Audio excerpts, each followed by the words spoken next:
Hello students, मेरा नाम है बालेंदु। कक्षा 10 के गणित के इस नई क्लास में आप सभी का बहुत बहुत स्वागत है। बहुत लंबे समय बाद मैं क्लास ले रहा हूँ। बीच में कुछ प्रॉब्लम्स हो गई थी, मैं नहीं आ पा रहा था ऑनलाइन यूट्यूब पे, मतलब मेरी क्लास नहीं हो पा रही थी। 2-2.5 महीने बाद ये मेरी पहली क्लास है। अभी आज की क्लास में हम एक फ्रेश चैप्टर क्लास 10th के लिए, मैथमेटिक्स के लिए NCERT बेस्ड होगा और चैप्टर नंबर 8 त्रिकोणमिति शुरू करने जा रहे हैं। बहुत ही इंपॉर्टेंट है ये, बोर्ड के लिहाज से भी और आपके आगे के फ्यूचर के हिसाब से भी। बोर्ड में कम से कम 12 से 13 नंबर का पूछा जाता है। त्रिकोणमिति की खास बात यह है, 10वीं के लेवल के हिसाब से सोचें तो वो ये है कि ये पहली बार हमको यहाँ पढ़ने को मिलेगा। 6वीं में, 7वीं में, 8वीं में हमने नहीं पढ़ा है, तो 9वीं में भी शायद नहीं है। 10वीं में डायरेक्ट त्रिकोणमिति हमें देखने को मिलता है। तो बेसिक यहीं शुरू करना है और फिर इसके जो एक ठीक ठाक लेवल तक भी हमको यहीं पे पहुंचना पड़ेगा। त्रिकोणमिति देखो, मैथमेटिक्स या कोई भी, जैसे तुमने सुना होगा ना, आवश्यकता ही आविष्कार की जननी है। जैसे जैसे हमें चीज़ों की ज़रूरत पड़ती गई, हमने नई नई चीज़ें विकसित कर ली, नई नई चीज़ें हम बनाते चले गए। ये भी एक नीड की वजह से चैप्टर आया, त्रिकोणमिति या फिर ट्रिग्नोमेट्री। पहले इसको समझ लो कि ये एक्चुअली ये शब्द जो है ना त्रिकोणमिति, ये खुद ही बता रहा है आपको कि आप पढ़ने क्या वाले हो। त्रिकोणमिति, त्रि मतलब क्या होता है? 3 कोण, मतलब जिसमें 3 कोण हो, और ज्यामिति, मिति को ज्यामिति समझो, यानी कि ऐसी ज्यामिति के बारे में पढ़ेंगे जिसमें 3 कोण हो। त्रिकोणमिति, 3 कोण वाली ज्यामिति यानी कि त्रिकोणमिति। तो इसमें त्रिभुज, यानी कि त्रिकोणमिति में हम किस आकृति की बात करेंगे, हम किस आकृति के बारे में ज्यादा से ज्यादा पढ़ेंगे, वो होगा त्रिभुज, क्योंकि इसमें 3 कोण होते हैं, 1 2 3। अगर मैं इसका नाम दे दूं ABC, तो इस त्रिभुज के बारे में। और हाँ, एक चीज और, त्रिकोणमिति में स्पेशल ट्रायंगल जो होता है, स्पेशल त्रिभुज जो होता है, समकोण त्रिभुज, हम केवल उसी के बारे में पढ़ते हैं। हम किसके बारे में पढ़ते हैं? समकोण त्रिभुज के बारे में पढ़ते हैं। समकोण त्रिभुज के बारे में पढ़ते हैं। त्रिभुज वैसे हमने बहुत सारे पढ़े हैं, कोणों के हिसाब से त्रिभुज तुमने पढ़ा होगा। न्यून कोण होता है, अधिक कोण होता है ना? ऐसे बहुत सारे हमको 6वीं 7वीं में पढ़ाए होंगे, लेकिन उसमें से एक स्पेशल पढ़ाया गया होगा समकोण त्रिभुज। समकोण त्रिभुज एक ऐसा त्रिभुज होता है जिसका एक कोण 90 अंश का होता है। इसको ऐसे दिखाते हैं आमतौर पे, ऐसे। ये कैसा कोण है? ये समकोण है। कितने डिग्री का है? 90 डिग्री का है। और समकोण त्रिभुज के ही बारे में स्टडी करेंगे हम किसमें? त्रिकोणमिति में। कोई अलग जो है त्रिभुज, कोई अलग ट्रायंगल के बारे में हमको नहीं पढ़ना है। जितनी भी चीजें पढ़नी है वो केवल और केवल किससे पढ़नी है? समकोण त्रिभुज से पढ़नी है। ठीक है। अगर इंग्लिश वर्ड से भी इसको समझने का प्रयास करो कि त्रिकोणमिति या फिर ट्रिग्नोमेट्री में क्या है, तो ट्राई का मतलब तो तुम सबको पता है, 3 होता है ना? ट्राई और गॉन एक्चुअली ग्रीक वर्ड है। ये कहाँ से, त्रिकोणमिति का जो इंग्लिश वर्ड है ना ट्रिग्नोमेट्री, ये कहाँ से लाया गया है? ग्रीक के शब्दावली से लाया गया है। ट्राई का मतलब होता है 3, गॉन का मतलब होता है भुजा। गॉन का मतलब क्या होता है? भुजा। और ये मेट्री को ग्रीक का एक वर्ड था मेट्रॉन। ग्रीक एक वर्ड था मेट्रॉन। मेट्रॉन का मतलब होता है माप, यानी कि 3 भुजाओं की माप, 1 2 3। इन 3 भुजाओं की जो मेजरमेंट है, जो माप है, वो अगर हम करते हैं किसी चैप्टर में, तो उसी चैप्टर को हम क्या कह देते हैं? ट्रिग्नोमेट्री कह देते हैं। साथ के साथ एक चीज और मैं आपको बता दूं कि त्रिकोणमिति में 3 कोण, 3 भुजाओं की बात होगी, और त्रिभुज के तीनों कोणों के उनके भुजाओं से संबंध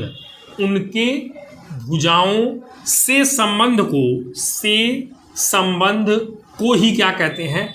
त्रिकोणमिति कहते हैं। थोड़ा सा राइटिंग पे ध्यान मत देना, ये लिखने की जरूरत नहीं है, बस अभी बेसिक है, समझ लो। शब्दों से इस चैप्टर को थोड़ा थोड़ा समझने का प्रयास करो कि तीनों कोणों के उनके भुजाओं से उनके भुजाओं से संबंधों को त्रिकोणमिति कहते हैं। यानी कि जो त्रिभुज के 3 कोण हैं, इनका इन भुजाओं से क्या संबंध है, जो रिलेशन है, उन्हीं संबंधों को हम क्या कहते हैं? त्रिकोणमिति कहते हैं। त्रिकोणमिति की अगर परिभाषा दी जाए तो त्रिकोणमिति वह, कह सकते हो, गणित की वह शाखा है जिसमें हम त्रिभुज के तीनों कोणों से उनकी भुजाओं के बीच संबंधों का अध्ययन करते हैं।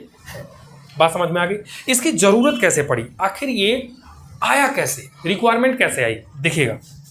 ओके, मैंने अभी कहा था कि आवश्यकता ही आविष्कार की जननी है। जब जरूरत पड़ती है हम नई चीजें खोज लेते हैं अपनी सुविधा के लिए। हुआ ये कि जैसे सपोज करो, ये त्रिकोणमिति आया कैसे, पहले वो देख लेते हैं। त्रिकोणमिति में और सारी चीजें डिस्कस करेंगे, लेकिन जब तुम्हें पता होगा कि सामान्य जीवन में इसका क्या उपयोग है, गणित में इसका क्या महत्व है, आखिर कहाँ पे इसका प्रयोग करते हैं और क्यों पढ़ रहे हैं, तो पढ़ने में ज्यादा मन लगेगा, आपको मजा आएगा। तो इसकी नीड देखो, जरूरत, कैसे त्रिकोणमिति बना, है ना? जैसे मान लो सपोज करो दिल्ली आया कोई, क्योंकि मैं अभी फिलहाल दिल्ली में हूँ, तो मैं दिल्ली का एक एग्जाम्पल लेता हूँ। ये मैं बना तो नहीं पाया हूं, पर मैं आपको बस यूं ही समझा दे रहा हूं कि ये मैंने कुतुब मीनार बनाया है, कुतुब मीनार, है ना। ये मैंने अपनी समझ से कुतुब मीनार बनाया है। अब क्या हुआ, एक लड़का एक दिन गया कुतुब मीनार देखने। वो इस कुतुब मीनार से सपोज करो 10 मीटर की दूरी पे यहाँ पे खड़ा है, यहाँ पे खड़ा है, ठीक है। ये लड़का ये गया कुतुब मीनार देखने दिल्ली। अब ये दिल्ली जब पहुंचा कुतुब मीनार, चूंकि आप जाहिर सी बात है ऐतिहासिक बिल्डिंग है, बहुत ऊंची है, बहुत ही ज़्यादा ऊंची है भाई।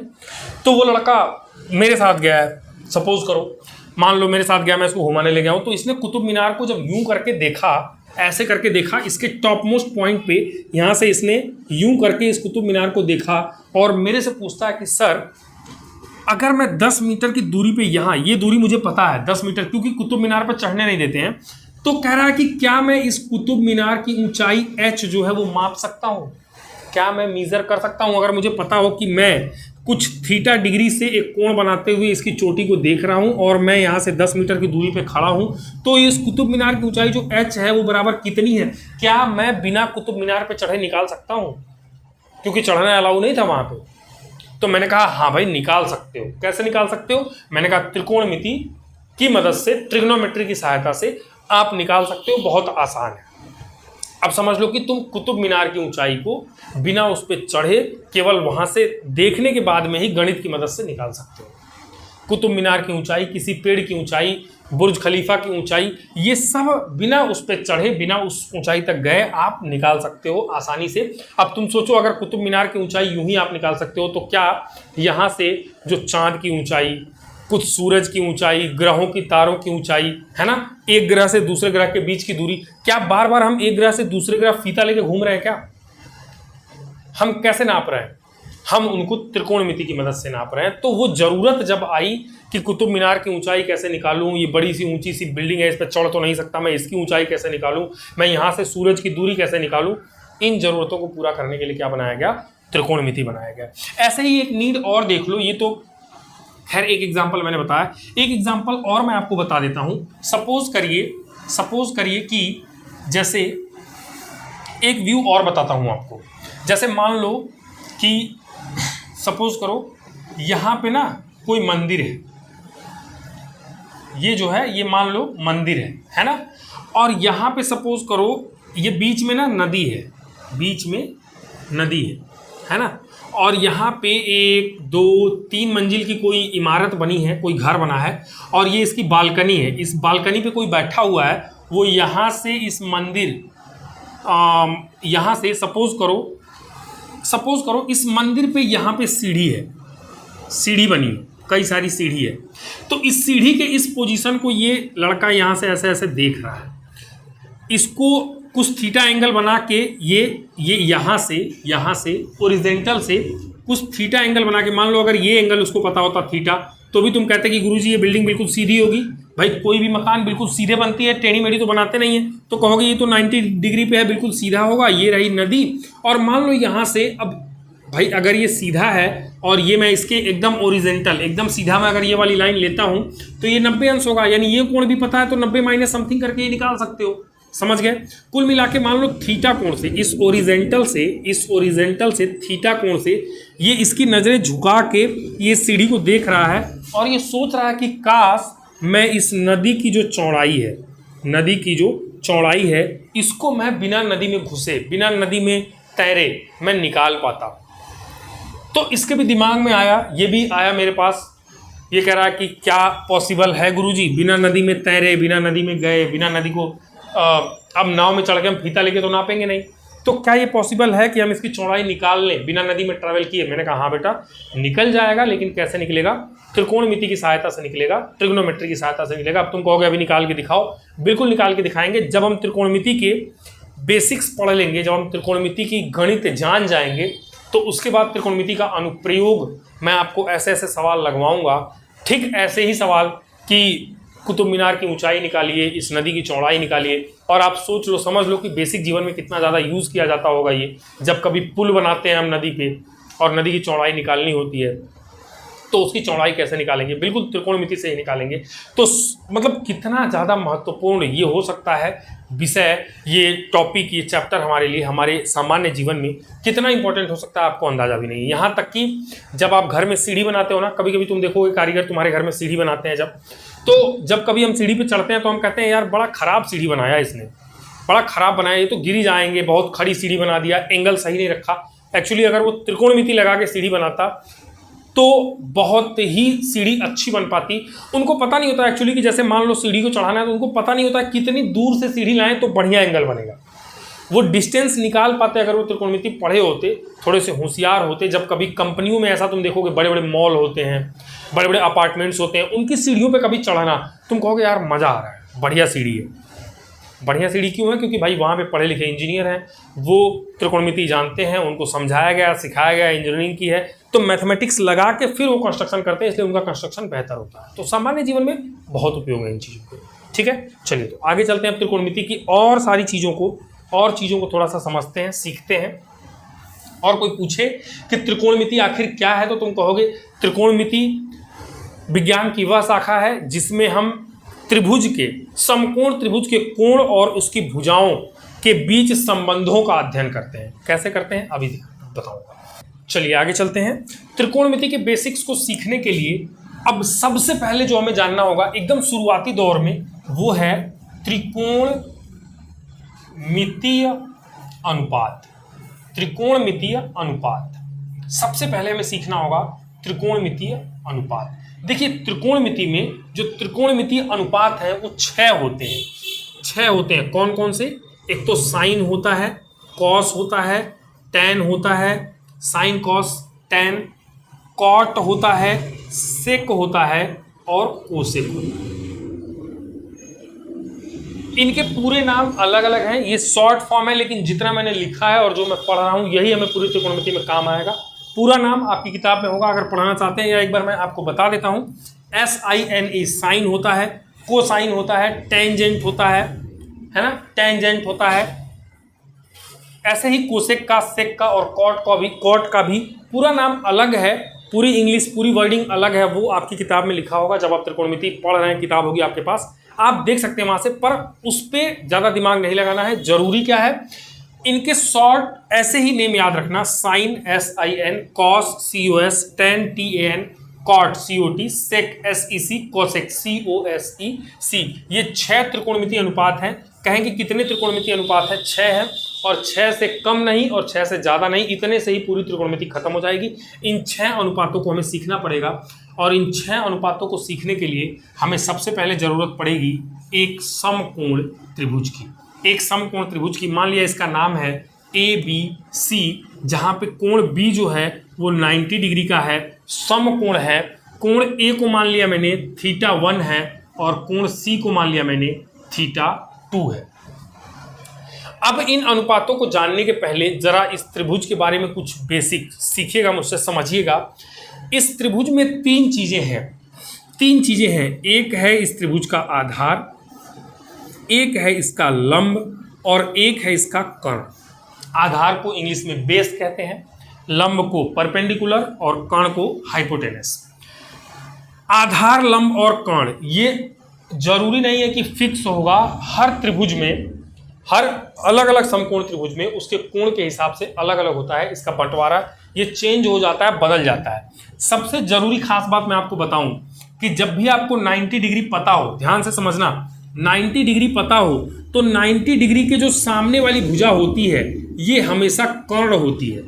सबसे लंबी, मेरी बात ध्यान से सुनना फिर से, सबसे लंबी और 90 अंश कोण के सम्मुख जो भुजा होती है वो कर्ण होती है।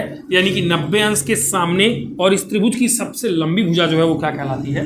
कर्ण कहलाती है। अब बच गया कर्ण, तो हमने सीख लिया। अब बच गया लंब और आधार। ये कोण के हिसाब से बदलते रहते हैं। ध्यान से समझना, अगर मैं कोण A की बात करूं, तो इस कोण A के ठीक सामने, इस कोण A के ठीक सामने जो भुजा है जिसको सम्मुख भुजा कहते हैं, कोण A की बात कर रहा हूं, कोण A के लिए ये क्या हो जाएगा? ये हो जाएगी सम्मुख भुजा। और सम्मुख भुजा जो होती है ना बेटा, वही हमेशा लंब होती है। ये बिल्कुल आपको समझ के रखना है, क्योंकि अगर ये आपको नहीं पता है तो आप सवाल आगे नहीं बना पाओगे।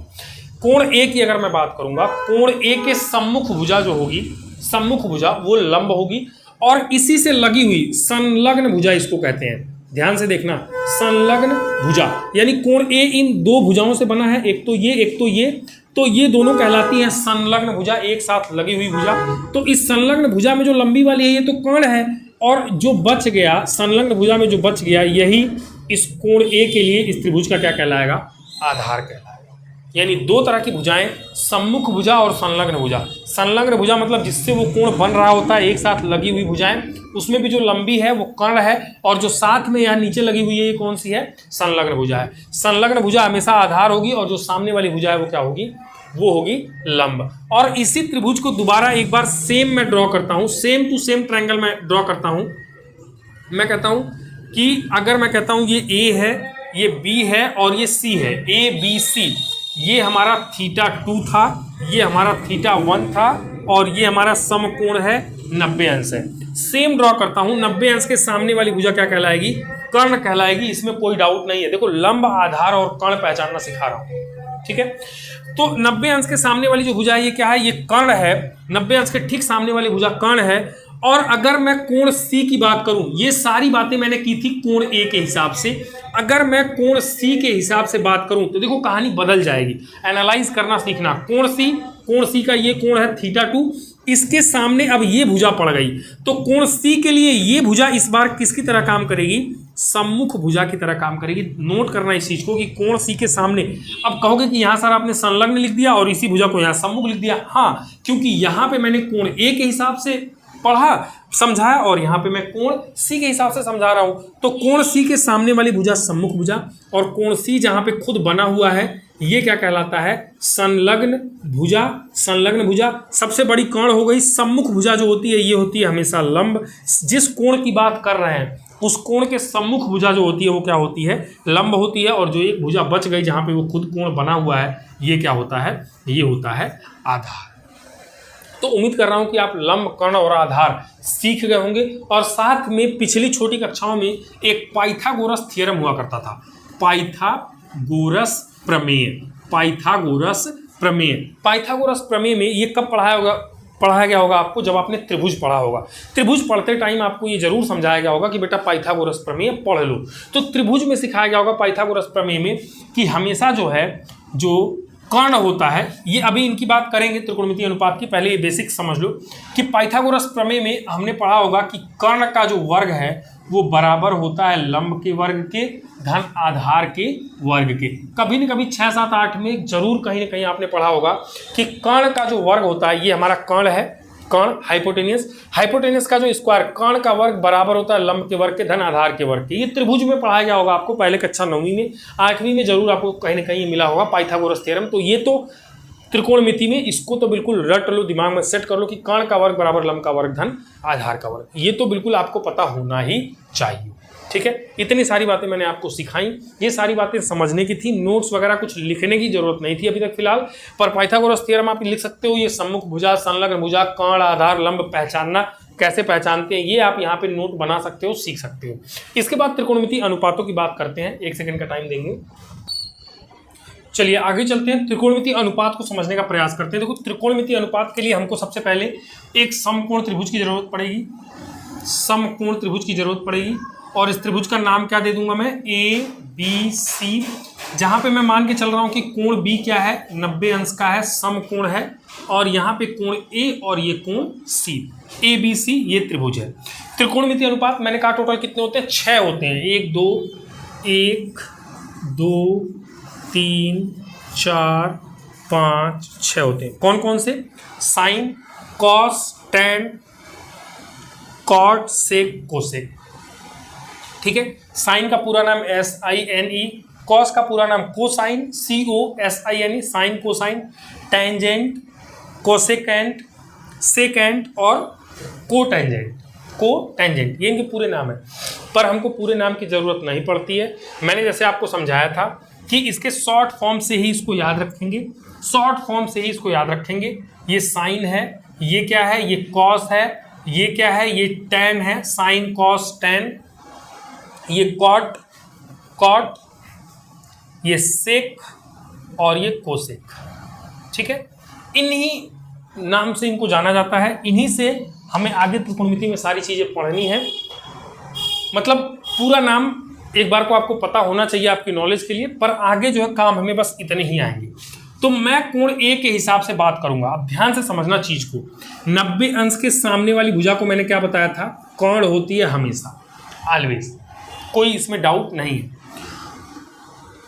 और कोण ए के, अगर मैं कोण ए के, यहाँ जितनी भी बातें मैं पढ़ा रहा हूं वो कोण ए के सापेक्ष पढ़ा रहा हूं। किसके लिए बता रहा हूं मैं, कोण ए के सापेक्ष, कोण ए के रिस्पेक्ट में बता रहा हूं। सारी की सारी बातें जो मैं पढ़ा रहा हूं ये कोण ए के लिए पढ़ा रहा हूं। कोण ए की अगर मैं बात करूंगा तो ये सम्मुख भुजा होगी, ये सामने वाली, ये जो है ये सम्मुख भुजा है, और सम्मुख भुजा है इसीलिए ये क्या है, लंब। मैंने कहा जो सम्मुख भुजा होती है वही लंब होती है। और एक भुजा जो बच गई जो कि कोण ए की संलग्न भुजा है, एक तो बड़ी वाली कर्ण, दूसरी वाली क्या हो जाती है, आधार। दूसरी वाली क्या हो जाती है, आधार। तो त्रिकोणमिति अनुपातों को परिभाषित कैसे किया गया है, जो साइन ए है, साइन ए, मैंने ए के सापेक्ष साइन ए की बात करूंगा, cos A, tan A, cosec A, sec A, cot A की बात करूंगा। ये अनुपात कैसे बताए जाते हैं ध्यान से समझना।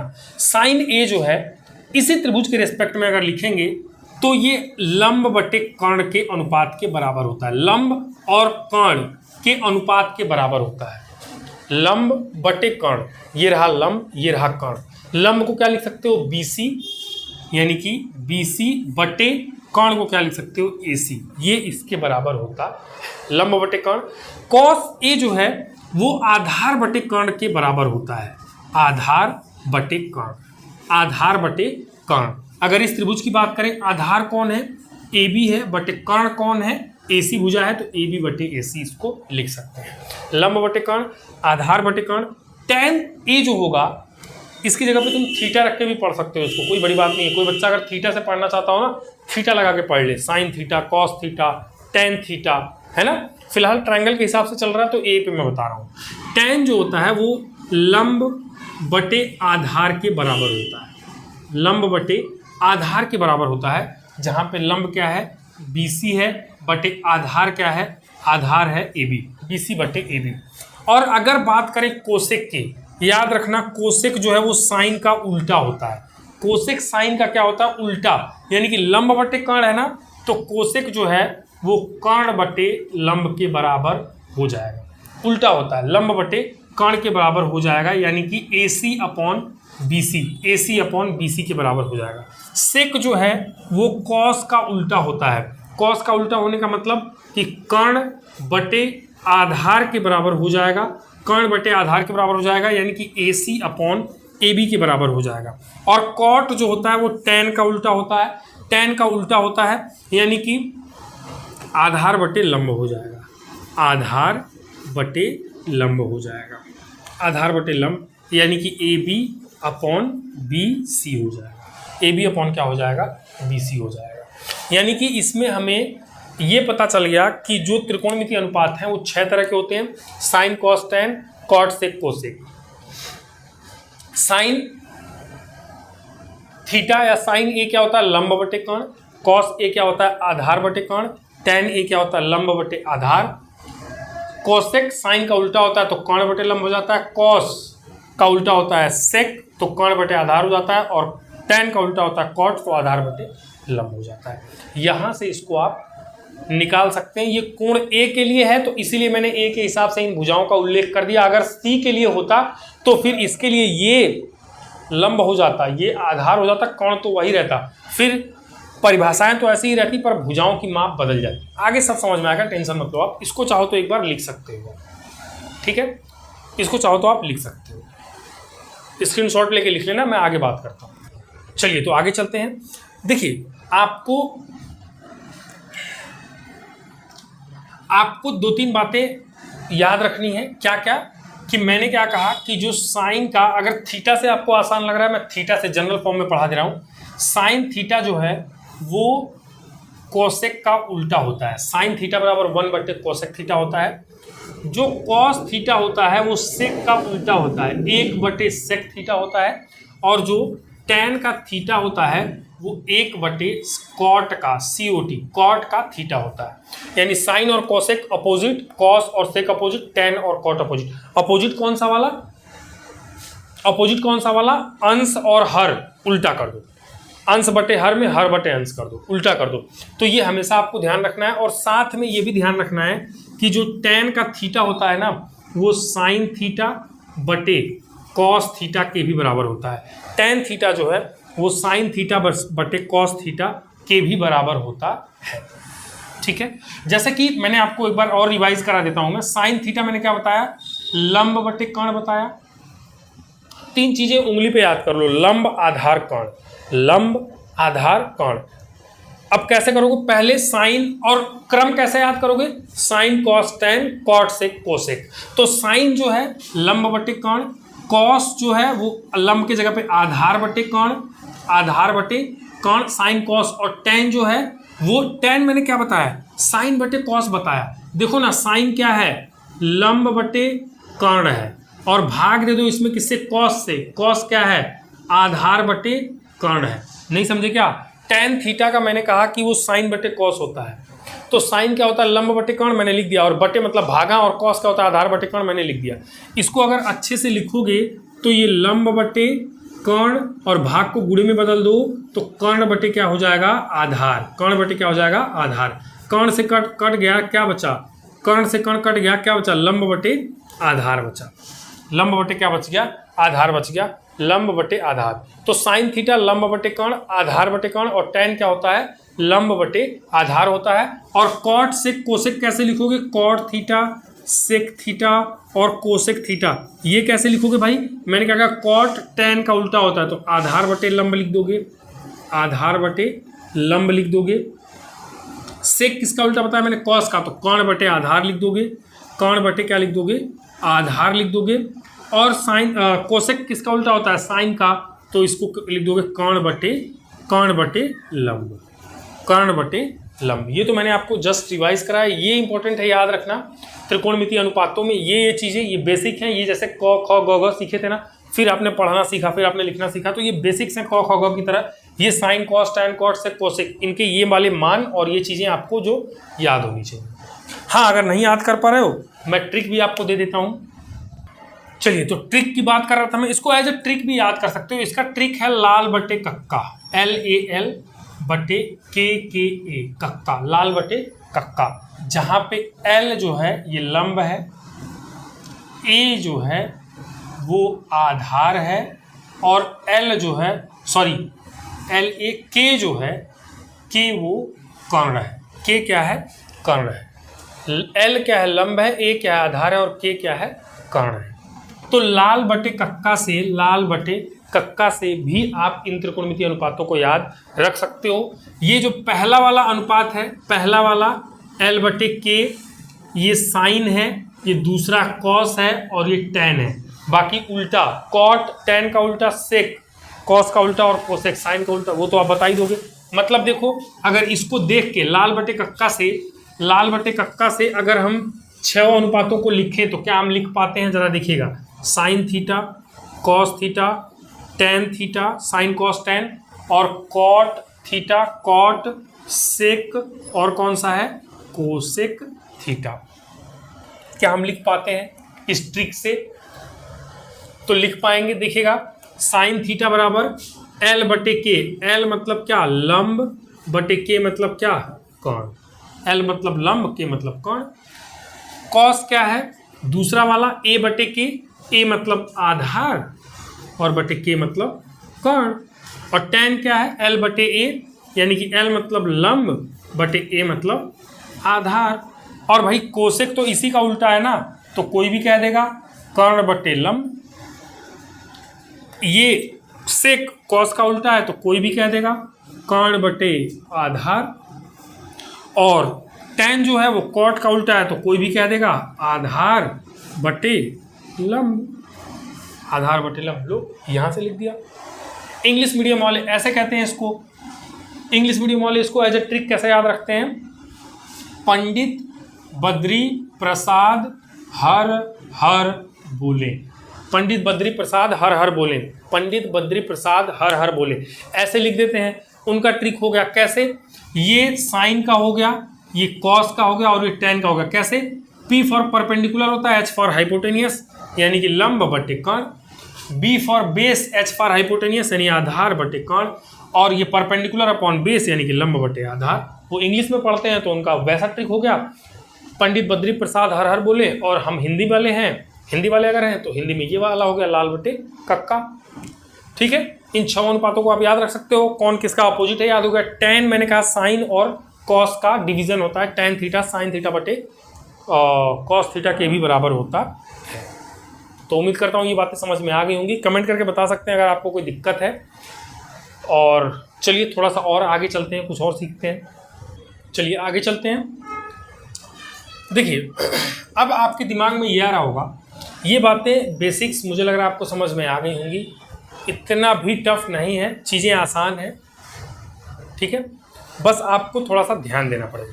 चलिए मैं इसको थोड़ा सा और आगे ले चलता हूँ। जैसे अब मेरा ये सवाल है कि अगर मान लो त्रिकोणमिति में 6 अनुपात है, 6 सिखाया मैंने, sine cos tan cot sec cosec, लाल बटे कक्का से उनके अनुपातों को भी लिख पाओगे। और वो कोण के साथ भुजाओं का अनुपात ही तो है भाई। साइन थीटा बराबर, अगर किसी ने लिखा लंब बटे कर्ण, तो जैसे मैंने ए बी बटे बी सी ऐसा कुछ लिखा था वहाँ पे, मतलब भुजाओं, तो ये भुजाओं का भी अनुपात लिखा था ना यहाँ पे, तो भुजाओं का इस कोण से अनुपात ही तो है। वही तो मैं आपको समझा रहा था कि त्रिकोणमिति में हम कोण से भुजाओं के अनुपात का ही अध्ययन करते हैं। बहरहाल छोड़ो उसको, कोई बात नहीं। अब मुझे उम्मीद है कि समझ में आ गया होगा। अब थोड़ा आगे चलते हैं इसको लेके। अब इसमें क्या है कि मेरा सवाल है कि अगर त्रिकोणमिति का कोई एक अनुपात अगर हमें दिया हो, त्रिकोणमिति का अगर सपोज करो कोई एक अनुपात हमें पता हो, तो क्या बाकी के 6 को हम निकाल सकते हैं। जैसे मेरे कहने का मतलब है, सवाल समझना, सवाल ये है कि tan a बराबर 4/3 दिया है tan a बराबर कितना दिया है, 4/3, और हमसे कह रहा है कि बाकी के जो बच गए ना त्रिकोणमिति के अनुपात, sine cos cot sec cosec, उनके मान निकालो। tan a के तो 4/3 पता है, उनके निकालो। तो क्या हम निकाल सकते हैं? जी हाँ, बिल्कुल निकाल सकते हैं। देखो सबसे पहले तो एक त्रिभुज ड्रॉ करो, क्योंकि त्रिकोणमिति किस पे बेस्ड है, त्रिभुज पे। और कौन सा ड्रॉ करोगे, अपने मन से कोई भी कर लोगे क्या, समकोण करना, क्योंकि मैंने क्या कहा है कि त्रिकोणमिति में हमेशा कौन सा त्रिभुज आता है, समकोण त्रिभुज आता है। तो यहाँ पे A B C और B यहाँ पे मैंने मान लिया है 90 डिग्री है। इसी त्रिभुज के रिस्पेक्ट में ये वाली जानकारी से सारी और जानकारी हम निकालेंगे। जरा ध्यान से समझना, यहाँ पे tan A दिया है ना, यानी कि कोण A के बारे में बात कर रहा है। किसके बारे में बात कर रहा है, कोण A के। अगर कोण A की बात करेंगे भाई, 90 डिग्री के सामने वाली भुजा ये पहले कर्ण हो गई, और कोण A की बात कर रहे हैं तो इसके सम्मुख ये भुजा है। सम्मुख हमेशा लंब होता है, और जो बच गया वो क्या हो जाएगा, आधार हो जाएगा। इस त्रिभुज में कोण A के लिए लंब आधार कर्ण 90 डिग्री जनरली हमने एक बना लिया, ड्रॉ कर लिया। अब एक बात बताओ, tan A बराबर, ध्यान से देखना, 4/3 दिया है, और मैंने तुम्हें पढ़ाया था कि tan A जो है वो लंब बटे आधार भी होता है। tan A क्या होता है बेटा, लंब और आधार के अनुपात के बराबर होता है। लंब बटे, यही तो पढ़ाया मैंने भाई, साइन थीटा लंब बटे कर्ण, कॉस थीटा आधार बटे कर्ण। ये सवाल लगाते लगाते लगाते लगाते अपने आप याद हो जाएगा, लाल बटे कक्का की भी जरूरत नहीं पड़ेगी। tan थीटा क्या होता है, लंब बटे आधार होता है। तो ये लंब बटे आधार के भी बराबर होता है, यानी कि कहीं ना कहीं इस एक्सप्रेशन से हमें लग रहा है कि लंब जो है यहाँ पे 4 है और आधार की जगह पे क्या है, 3 है। भाई लंब बटे आधार, तो लंब की जगह पे यहाँ तो 4 लिखा है और आधार की जगह पे यहाँ 3 लिखा है, यानी लंब हो गया 4 इस पर्टिकुलर सिचुएशन में। तो लंब जो है ये कितना आ गया, 4 आ गया, और आधार 3, यानी ये कितना आ गया, 3 आ गया। तभी तो tan A लंब बटे आधार जब लिखा तो 4/3 मिला, यानी यहाँ से मैं इस त्रिभुज पे कॉपी कर सकता हूँ। अब मुझे अगर लंब पता है, मुझे आधार पता है, तो क्या मैं कर्ण निकाल सकता हूँ?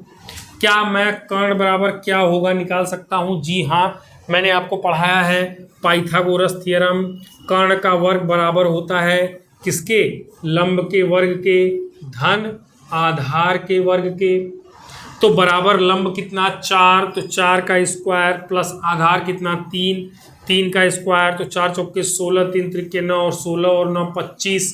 तो यहाँ से कर्ण बराबर कितना आ जाएगा, करड़ी में 25, करणी में 25 कितना होता है 5 होता है। कर्ण बराबर, ये कर्ण का वर्ग बराबर चल रहा था ना सारा खेल, कर्ण का वर्ग बराबर चल रहा था 25, कर्ण बराबर प्लस माइनस करणी में 25, तो प्लस माइनस 5 आएगा। लेकिन भुजा की लंबाई माइनस में होती नहीं है, तो हमेशा इन जनरल हम क्या लेंगे, पॉजिटिव लेंगे। तो बार बार प्लस माइनस लिखने की जरूरत नहीं है, वो अंडरस्टूड है कि माइनस वाला हमने लिया ही नहीं है। यानी कर्ण कितना आ गया 5 आ गया, कर्ण कितना आ गया 5 आ गया। ठीक है, साइन लिखने की जरूरत नहीं है, पर ये मत कहना सर ने बताया नहीं। कर्ण का स्क्वायर बराबर समथिंग, जब भी स्क्वायर यहाँ रहेगा राइट साइड जाएगा तो 2 वैल्यू देगा, प्लस बी और माइनस बी। लेकिन भुजा की लंबाई, किसी की भी लंबाई, मेरी लंबाई मैं कहूँ मेरी लंबाई 5 फुट 10 इंच है, माइनस में क्या होता है, ज़मीन के अंदर खोद के जाऊँगा, ऐसा कुछ नहीं, माइनस में लंबाई नहीं होती है, तो इसलिए माइनस साइन नहीं लेते हैं। कर्ण कितना आ गया 5 आ गया, तो यहाँ पे कर्ण कितना आ गया 5 आ गया। कर्ण की वैल्यू कितनी आ गई 5 आ गई, हमने निकाल लिया कर्ण। अब हमें क्या क्या निकालना है, tan a दिया था, अब हमें क्या क्या निकालना है बेटा, ध्यान से। साइन a बराबर क्या होगा, कॉस a बराबर क्या होगा, tan पहले से पता था, कॉट a बराबर क्या होगा, कोसेक a बराबर क्या होगा, और सेक a बराबर क्या होगा। ये 5 अनुपात जो कि नहीं पता थे, केवल एक पता था, अब क्या हम निकाल सकते हैं, बिल्कुल निकाल सकते हैं। साइन a लंब, साइन थीटा क्या होगा, लंब बटे कर्ण होगा, लंब कितना 4 बटे कर्ण कितना 5, तो इसका मान आ गया 4 बटे 5। कॉस थीटा क्या होता है, कॉस a आधार बटे कर्ण, आधार कितना 3 बटे कर्ण कितना 5, इसका मान आ गया 3 बटे 5। कॉट की बात करूं, tan का उल्टा होता है 4 बटे 3, तो उल्टा कर दो 3 बटे 4, दिमागी नहीं लगाना। कॉसेक साइन का उल्टा होता है, मैंने कहा 5 बटे 4। सेक मैंने कहा कॉस का उल्टा होता है, मैंने कहा 5 बटे 3। पांचों आ गए अनुपात, ये हमारे आंसर्स हो गए। तो क्या अगर एक अनुपात हमें दिया हो तो बाकी के 5 निकाल सकते हैं, हाँ निकाल सकते हैं। कैसे, ये रहा आपके सामने। ठीक है, चलिए इससे संबंधित कुछ और अच्छे सवाल करते हैं, 1 सेकंड का टाइम दो। ठीक है, चलिए सॉरी मुझे थोड़ा सा कुछ काम आ गया इसलिए मैं वीडियो को होल्ड कर रहा हूँ। तो मेरे कहने का मतलब ये है कि त्रिकोणमिति अगर आपको पूरा पढ़ना है, पूरा मतलब ये तो बेसिक्स था, अभी तो जनरल बातें की हैं मैंने। NCERT या फिर ICSC या फिर यूपी बोर्ड, किसी भी बोर्ड से हैं, चीज़ें नहीं बदल जाती हैं, त्रिकोणमिति सेम ही रहेगा। तो अगर आप अपने ट्रिग्नोमेट्री के चैप्टर को पूरा पढ़ना चाहते हो, शुरू से लेकर अंत तक, शुरुआत हो गई है, अंत भी हो जाएगी इसी चैनल पे, इसी टाइम पे रोज़ आपको वीडियो मिला करेगी। इस क्लास के जस्ट बाद वाली क्लास अगर आप करना चाहते हैं, तुरंत चैनल को सब्सक्राइब कर लीजिए। समझ में आया होगा, मज़ा आया होगा तो लाइक करिएगा, और लोगों का भला भी चाहते होंगे तो अपने दोस्तों में अपने दोस्तों में शेयर भी कर दीजिए। ठीक है, और कुछ कारणों से एक्चुअली मेरा गला भी दर्द कर रहा है, और साथ में कुछ और भी रीज़न है, तो मैं होल्ड कर रहा हूँ। नहीं तो मेरा इरादा था कि मैं प्रश्नावली जो इसका जो 8.1 है, यानी शुरुआती चैप्टर 8.1, वो पूरा का पूरा आपका करा दूँ, पूरा आप सॉल्व कर लो, उसके सवाल आप बना पाओ। बट बाय डिफ़ॉल्ट केस में मुझे होल्ड करना पड़ रहा है। इसकी अगली वीडियो आपको जल्दी ही, जस्ट अगले ही दिन मिल जाएगी, मतलब कल ही मिल जाएगी। ठीक है, तो आप चैनल पे बने रहिएगा, और समझ में आया कि नहीं आया कमेंट करके बताइएगा, तो अगली क्लास में मैं कुछ और इम्प्रूवमेंट कर लूँगा अगर कोई प्रॉब्लम होगी तो। ठीक है, अभी जैसे एक एग्जाम्पल किया मैंने, ऐसे ही जितनी इन्फॉर्मेशन मैंने दी है, बस इतनी इन्फॉर्मेशन से संबंधित कुछ और एक एग्जाम्पल्स करेंगे, कुछ और एक अच्छे अच्छे सवाल लगाएंगे। देखिए, कॉन्सेप्ट आपका सवाल लगाने से ही क्लियर होगा। जितना मैंने आपको पढ़ाया है केवल थ्योरी देखने से कभी भी मैथमेटिक्स नहीं आती है। जितने सवाल लगाएंगे उतना ही क्लियर होगा, उतने ही हम एक्सपर्ट होते चले जाएंगे। तो अगली क्लास में बहुत सारे सवाल लगाने वाले हैं हम, और जल्दी ही 8.1 कल की क्लास अगर कर लोगे तो आप पूरा का पूरा लगा सकते हो। किसी भी किताब का शुरुआती पहला चैप्टर आराम से आप हैंडल कर लोगे। ठीक है, चलिए मिलते हैं फिर कल की क्लास में। आज के लिए इतना ही। Thank you for watching.